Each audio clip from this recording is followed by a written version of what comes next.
Degree പഠിക്കാൻ ഇനി തടസ്സങ്ങളില്ല. നിങ്ങളുടെ കയ്യിൽ ഒരു സ്മാർട്ട് ഫോൺ ഉണ്ടോ? എന്നാൽ നിങ്ങൾക്ക് ഡിഗ്രി ബാസ് സ്റ്റഡി സെന്ററിലൂടെ പഠിക്കാം. ഇന്ദിരാഗാന്ധി നാഷണൽ ഓപ്പൺ യൂണിവേഴ്സിറ്റി ആയതുകൊണ്ട് നിങ്ങൾക്ക് PSC, UPSC പോലുള്ള എക്സാമുകൾക്കും അപ്ലൈ ചെയ്യാം. ഇനി വാല്യൂന്റെ കാര്യത്തിൽ നോ ടെൻഷൻ. ഇനി നിങ്ങൾ ആരും ഡിഗ്രി ഇല്ലാത്തതിന്റെ പേരിൽ റിജക്ട് ചെയ്യില്ല. സോ കൂടുതൽ വിവരങ്ങൾക്ക് കോൺടാക്ട് ചെയ്യൂ. ബാസ് study centre, corporate office, G3104, JNIS, Kaloor, Kochi 682017. Hello everyone, ബാസ് ഓൺലൈൻ ഡിഗ്രി ചാനലിൻ്റെ മറ്റൊരു വീഡിയോയിലേക്ക് എല്ലാവർക്കും സ്വാഗതം. അപ്പോൾ ഒരുപാട് സ്റ്റുഡൻസിന് ഒരു ഡൗട്ടായിരുന്നു, അസൈൻമെൻറ്റ് ഡേറ്റ് എക്സ്റ്റെൻഡ് ചെയ്യുമോ, എത്ര നാൾ വരെ എക്സ്റ്റെൻഡ് ചെയ്യും എന്നുള്ളത്. കാരണം ലാസ്റ്റ് ഡേറ്റിൽ നമുക്ക് എല്ലാവർക്കും അറിയാം പെരുന്നാളും കാര്യങ്ങളൊക്കെ ആയിരുന്നു. ഒരുപാട് പേർക്ക് അസൈൻമെൻറ്റ് സബ്മിറ്റ് ചെയ്യാനുള്ള ബുദ്ധിമുട്ടുകളും കാര്യങ്ങളൊക്കെ ഫേസ് ചെയ്തിട്ടുണ്ട്. അപ്പോൾ അവർക്കൊരു ഉത്തരവായിട്ടാണ് നമ്മൾ ഈ വീഡിയോയിൽ വന്നിരിക്കുന്നത്. അപ്പോൾ നമുക്ക് വീഡിയോയിലേക്ക് കിടക്കാം.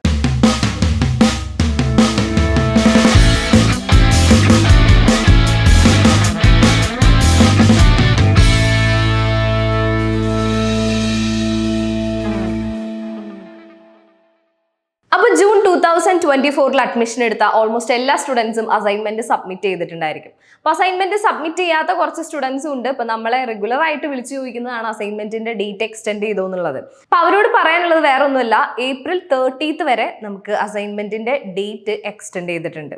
അപ്പോൾ സമാധാനമായിട്ട് ടൈം എടുത്തിട്ട് നല്ല രീതിയിൽ അസൈൻമെന്റ് സബ്മിറ്റ് ചെയ്യാൻ എല്ലാവരും ശ്രദ്ധിക്കണം. അപ്പോൾ അസൈൻമെന്റിന്റെ ഇമ്പോർട്ടൻസ് എല്ലാവർക്കും അറിയാലോ, നമ്മൾ പ്രത്യേകിച്ച് പറഞ്ഞു തരേണ്ട കാര്യമില്ല. അസൈൻമെന്റിന്റെ മാർക്ക് സെപ്പറേറ്റ് ആണ് ഇഗ്നു യൂണിവേഴ്സിറ്റി കൗണ്ട് ചെയ്യുന്നത്. നിങ്ങൾക്കൊരു പ്രൊജക്റ്റ് മെത്തേഡിലാണ് അസൈൻമെന്റ് നിങ്ങൾക്ക് തരുന്നത്. കാരണം നിങ്ങൾ സ്വന്തമായിട്ട് റിസർച്ച് ചെയ്ത് നല്ല രീതിയിൽ അസൈൻമെന്റ് സബ്മിറ്റ് ചെയ്യണമെന്ന് യൂണിവേഴ്സിറ്റിക്കും ആ ഒരു കൺസേൺ ഉള്ളതുകൊണ്ട് മാത്രമാണ് നിങ്ങൾക്ക് ഈ ഡേറ്റ് എക്സ്റ്റെൻഡ് ചെയ്ത് തരുന്നത്. അപ്പം നല്ല രീതിയിൽ നമ്മൾ എന്തായാലും അസൈൻമെന്റിന് വേണ്ടി എഫേർട്ട് എടുക്കുന്നുണ്ട്. അപ്പോൾ ആ എഫേർട്ട് നല്ല രീതിയിൽ എടുത്തിട്ട് നിങ്ങളുടേതായ റിസർച്ചും കാര്യങ്ങളും ആഡ് ചെയ്തിട്ട് വേണം അസൈൻമെന്റ് സബ്മിറ്റ് ചെയ്യാൻ വേണ്ടിയിട്ട്. ഇപ്പം എല്ലാവർക്കും അറിയാം അസൈൻമെന്റ് 100-ലാണ് മാർക്ക് വരുന്നത്. 35 to 40% വരെയാണ് അസൈൻമെന്റ് പാസ്സാവാൻ വേണ്ട മാർക്ക് എന്ന് പറയുന്നത്. അപ്പം അത് എല്ലാവരും നേടിയെടുക്കാൻ എന്തായാലും നോക്കണം. കാരണം അത് നിങ്ങളുടെ ഗ്രേഡ് കാർഡിലേക്കും കൂടെ നല്ലൊരു മുതൽക്കൂട്ടാണ് അസൈൻമെന്റ് എന്ന് പറയുന്നത്. നമുക്കറിയാം റിസർച്ച് ചെയ്ത് എഴുതി നല്ല രീതിയിൽ സബ്മിറ്റ് ചെയ്താൽ തന്നെ അത്യാവശ്യം നല്ല മാർക്ക് സ്കോർ ചെയ്യാൻ പറ്റും. അപ്പം അതെന്തായാലും മാക്സിമം സ്കോർ നിങ്ങൾ മേടിക്കാൻ തയ്യാറാവണം. എന്നാൽ മാത്രമാണ് ആ ഒരു എഫേർട്ടിന് ഒരു ഗുണം ഉണ്ടായിരിക്കുള്ളൂ. അസൈൻമെന്റ് മാത്രമല്ല, നിങ്ങളുടെ project report, field work report, അതുപോലെ ഇന്റേൺഷിപ്പിന്റെ റിപ്പോർട്ട്, ഈ വക കാര്യങ്ങളൊക്കെ സബ്മിറ്റ് ചെയ്യാനുള്ള ഒരു ഡേറ്റ് എന്ന് പറയുന്നത് ഈ മന്ത് ലാസ്റ്റ് വരെ, അതായത് May 30th വരെയാണ് ലാസ്റ്റ് ഡേറ്റ് വരുന്നത്. അപ്പോൾ അതിനുള്ളിൽ തന്നെ നിങ്ങൾ സബ്മിറ്റ് ചെയ്യാൻ നോക്കണം. ഒരുപാട് സ്റ്റുഡൻസ് പെരുന്നാളും കാര്യങ്ങളൊക്കെ ആയ കാരണം ഒരുപാട് ഹറിബറി ഒരു ടൈമായിരുന്നു. അപ്പോൾ അതെല്ലാം ഇനി ടെൻഷനൊന്നും വേണ്ട ആർക്കും. നല്ല രീതിയിൽ അസൈൻമെന്റ് സബ്മിറ്റ് ചെയ്യുക. അതുപോലെ പ്രൊജക്ട് റിപ്പോർട്ട് ആയാലും ഇന്റേൺഷിപ്പിൻ്റെ ആയാലും ഫീൽഡ് വർക്കിൻ്റെ ആയാലും നിങ്ങളുടെ സ്റ്റഡി സെൻറ്ററുമായിട്ട് കോൺടാക്ട് ചെയ്യുക. അപ്പോൾ അവരുടെ ഒരു ഗൈഡൻസോട് കൂടിയിട്ട് നല്ല രീതിയിൽ അതൊക്കെ സബ്മിറ്റ് ചെയ്യാൻ നോക്കണം. കാരണം ഇതൊക്കെ നിങ്ങൾക്ക് അസൈൻമെന്റ് ആയാലും പ്രൊജക്ട് റിപ്പോർട്ട് ആയാലും ഫീൽഡ് വർക്ക് റിപ്പോർട്ട് ആയാലും ഇന്റേൺഷിപ്പ് ആയാലും നിങ്ങൾ വിചാരിക്കും അത് അത്ര വലിയ കാര്യമുള്ള കാര്യമല്ലാന്ന്. പക്ഷേ അതിനൊക്കെ ഇഗ്നു യൂണിവേഴ്സിറ്റി അതിൻ്റെതായ ഇമ്പോർട്ടൻസ് കൊടുക്കുന്നുണ്ട്. അതിപ്പോഴല്ല നിങ്ങൾക്ക് മനസ്സിലാവുക, ലാസ്റ്റ് നിങ്ങളുടെ ഗ്രേഡ് കാർഡ് വരുമ്പോൾ ഇതിൻ്റെയൊക്കെ ഒരു പോയിന്റ് ഔട്ട് ചെയ്തിട്ടാണ് ലാസ്റ്റ് നിങ്ങളുടെ റിസൾട്ട് വരിക.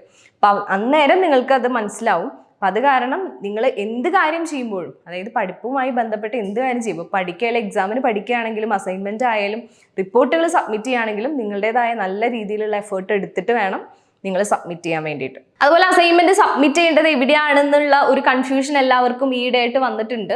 അപ്പോൾ ഒരുപാട് പുറമേയുള്ള സ്റ്റുഡൻസ് ഒക്കെ നമ്മളുടെ അടുത്ത് ചോദിക്കുന്നുണ്ട്, റീജിയണൽ സെന്ററിലാണോ സബ്മിറ്റ് ചെയ്യേണ്ടതെന്ന്. അപ്പോൾ അത് ഒരു ക്ലാരിഫിക്കേഷൻ നിങ്ങൾക്ക് തന്നെ വേണം. നിങ്ങളുടെ സ്റ്റുഡൻറ് പോർട്ടൽ മസ്റ്റായിട്ടും ക്രിയേറ്റ് ചെയ്യേണ്ട ഒരു കാര്യമാണ്, നിങ്ങൾക്ക് എല്ലാവർക്കും അറിയാലോ. ഇപ്പോൾ ബാസിലെ നമ്മുടെ സ്റ്റുഡൻസ് ഒന്നും ടെൻഷൻ അടിക്കേണ്ട. നിങ്ങളുടെ ഈ സർവീസും എല്ലാ കാര്യങ്ങളും നമ്മൾ ചെയ്തു തരുന്നതുകൊണ്ട് നമ്മൾ കറക്റ്റ് ആയിട്ടുള്ള ഗൈഡൻസ് നിങ്ങൾക്ക് തരുന്നുണ്ട്. അപ്പോൾ പുറമേയുള്ള സ്റ്റുഡൻസ് ശ്രദ്ധിക്കേണ്ട ഒരു കാര്യം എന്ന് പറയുന്നത്, നിങ്ങളുടെ സ്റ്റുഡൻറ് പോർട്ടൽ ചെക്ക് ചെയ്തതിന് ശേഷം നിങ്ങളുടെ സ്റ്റഡി സെൻറ്റർ ഏതാണെന്നുള്ള ഒരു കൺഫർമേഷൻ അതിലുണ്ടായിരിക്കും. അവിടെയാണ് നിങ്ങളുടെ അസൈൻമെന്റ് സബ്മിറ്റ് ചെയ്യേണ്ടത്. ഒരു തരത്തിലും റീജിയണൽ സെൻറ്ററിലോ ഒന്നും ആയിരിക്കില്ല. അപ്പോൾ ചിലവർക്ക് റീജിയണൽ സെൻറ്ററും സ്റ്റഡി സെൻറ്ററും സെയിം ആയിട്ടുള്ളവരുണ്ടായിരിക്കും. അങ്ങനെയാണെങ്കിൽ കുഴപ്പമില്ല. എന്തായാലും സ്റ്റുഡൻറ് പോർട്ടൽ നിങ്ങൾ ചെക്ക് ചെയ്ത് നോക്കുക.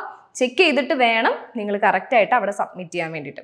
നമുക്ക് 2 മെത്തേഡാണ് കോമൺ ആയിട്ട് അസൈൻമെന്റ് സബ്മിറ്റ് ചെയ്യുക. ഒന്ന് ഡയറക്റ്റ് സബ്മിഷൻ, അല്ലെങ്കിൽ പോസ്റ്റൽ. ബൈ പോസ്റ്റിലാണ്. ആരും കൊറിയർ ചെയ്യരുത്.